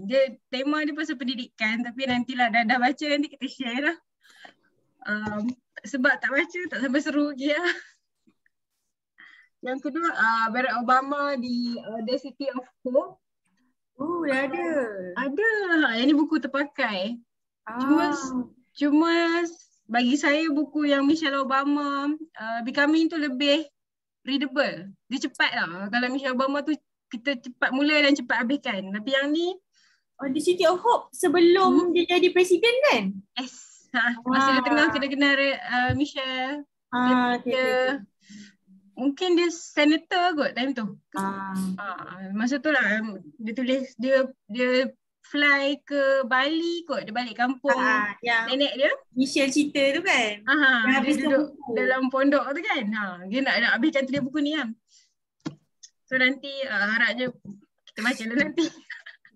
Pasal ni Penang University. Ada. Pengislaman, ilmu semasa, penafi baratan dan penafi jajahan. Ni buku ni dia punya bahasa dia tinggi kat ni. Siapa tulis? Sangat tinggi. Prof Wan Muhammad Noor. Yang Kesis UTM KL. Yang ni ada kawan bagi hadiah. Tapi time tu macam 2017 tu baru grad. So dia agaknya belum bersedia untuk baca ikut. So sekarang mungkin in a much better state untuk baca tentang ni lah. Tapi macam Syauqi cakap, dia punya bahasa akademik. So mungkin kalau orang yang layman, maksudnya kalau kita baca untuk dapatkan general understanding, bukan dia, ni buku yang peringkat pertengahan ataupun advance lah. Itu 3 lah. Tapi ada lagi yang lain. Okay, terima kasih Kak Kukin. Saya pun kalau ikutkan kena bawa satu rak tapi ada nak kongsi satu buku je lah kot. Tajuk dia, alamak sekejap kena. Tak nampak. Dia jadi blurry. Okay, so tajuk buku ni Things I Wish I'd Known Before We Got Married. Buku ni minta tolong Syikin beli. Sebab dia tengah survey buku kat overseas kan. So minta tolong belikan. Buku ni tak ada dekat Malaysia. So kena beli kat overseas. Tajuk dia Things I Wish I'd Known Before We Got Married. Tergerak daripada buku ni mungkin jelas sebab kita nak ke fasa yang seterusnya kan. Tapi dari terbaik lah ni. Bukan. This is not the place. Mungkin tak tahu lah so kenapa tak baca lagi. Mungkin sebab takut kot kalau baca buku ni tiba-tiba berubah hati ke apa kan. Cuma nak kongsikan ada dua macam dia punya chapter yang menarik lah. Dia punya bukunya memang zero, tak baca lagi. Cuma bila saya lihat dia punya content, ada dua chapter yang menarik. Satu, being in love is not an adequate foundation for building a successful marriage.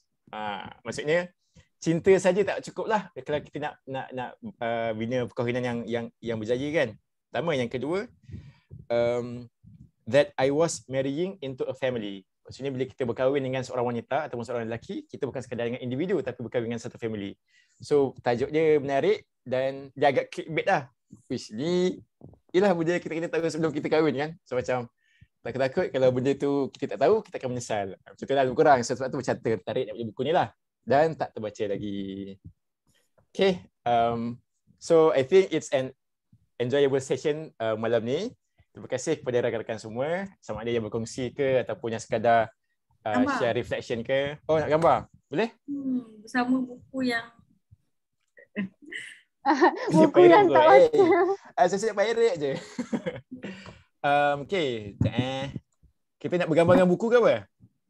Boleh lah. Boleh. Buku yang tak ada baca lagi Nampak sikit. Aina dia boleh stack tu. Stack. Tinggi-tinggi. dua je lah. Okay. Right. Ready? Ya, Satu. Okay, boleh masuk sekali. Okay, 1, 2, 3.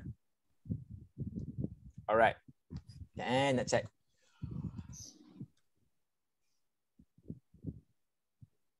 Tengah-tengah so kita tengah check ni kan. Nak share sikit. Sila. Dan Ana belajar literature tau. Ada satu tajuk, satu course ni literature. Kita orang kan kena baca teks kan, literature teks. Bayangkan baca Shakespeare, Hamlet.